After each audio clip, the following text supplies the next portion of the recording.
अर्चना रेसिपीमध्ये तुमचं स्वागत आहे। आज आपण करणार कोल्हापुरी ताजा मसाल्यातील झणझणीत अशी मिसळ रेसिपीला सुरुवात करू।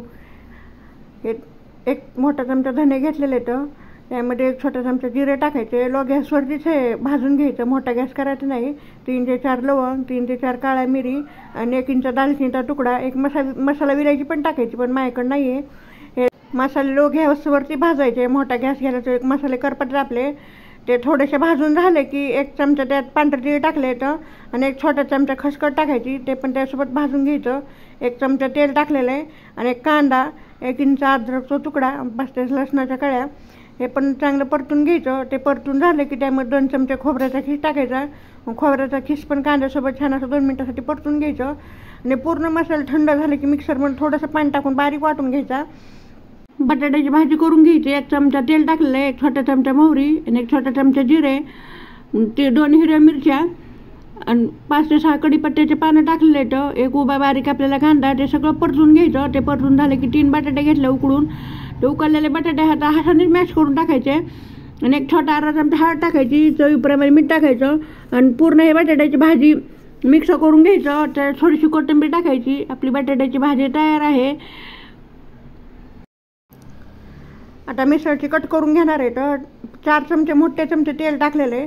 तेल जास्त वापरायचं मिसळचं कट करताना आणि त्यामध्ये 1 छोटा चमचा मोहरी टाकायची। मोहरी तळतळली 1 छोटा अर्धा चमचा जिरे आणि 1 पिंच हिंग टाकायचं आणि कांदा घेतलेला 1 मोठा बारीक कापून ते टाकून घ्यायचा। कांदा परतून घ्यायचा। कांदा परतून झाला की त्यामध्ये मिक्सरमधनं वाटून घेतलेला मसाला टाकायचा। 1 छोटा चमचा हळद आणि 2 चमचे कांदा लसूण मसाला, 1 चमचा बेडगी मिरची पावडर आणि 1 चमचा तिखट मिरची पावडर।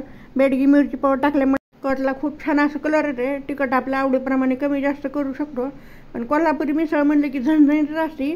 लो गॅस करायचा आणि लो गॅसवरती झाकण ठेवून 6 ते 7 मिनिटासाठी मसाले परतून घ्यायचे। जेवढा आपला मसाला परतला तेवढी आपली मिसळ खूप छान लागते खायला। आणि थोडंसं पाणी टाकायचं मसाल्यामध्ये आणि ते मिक्स करून घ्यायचं। उकडलेली मटकी उकडून घेतलेली 1 शिट्टी करून घ्यायची कुकरला, थोडंसं मीठ आणि हळद टाकून आणि त्यामध्ये ही मटकी शिजलेलं पाणी वाटलेलं आहे। थोडंसं मला पाणी कमी वाटते, त्यामुळे मी गरम पाणी करून वाटणार आहे। पाणी गरमच वाटायचं, थंड वाटायचं नाही। चवीप्रमाणे मीठ टाकायचं आणि एक छान अशी उकळी येऊन द्यायची। उकळी आली की 10 ते 12 मिनटं कट शिजून घ्यायचा। तर किती छान असा कलर आलेला आहे आणि तरी पण आलेली आपल्या कटाला। थोडीशी कोथिंबीर टाकायची, गॅस चालू तेपर्यंत कोथिंबीर टाकायची, मिक्स करायचं। एका प्लेटमध्ये मटकी टाकायची उकडलेली, थोडासा कांदा आणि त्यावरती फरसाण टाकायचं आणि कट टाकायचा त्यावरती। मग किती छान असं झाली मिसळ, एकदम झणझणीत। 1 कटाची आमटी ठेवायची, फरसाण आणि बटाट्याची भाजी केलेली, दही, लिंबू, कांदा आणि उकडलेली मटकी ठेवायची आणि पाव ठेवायचे।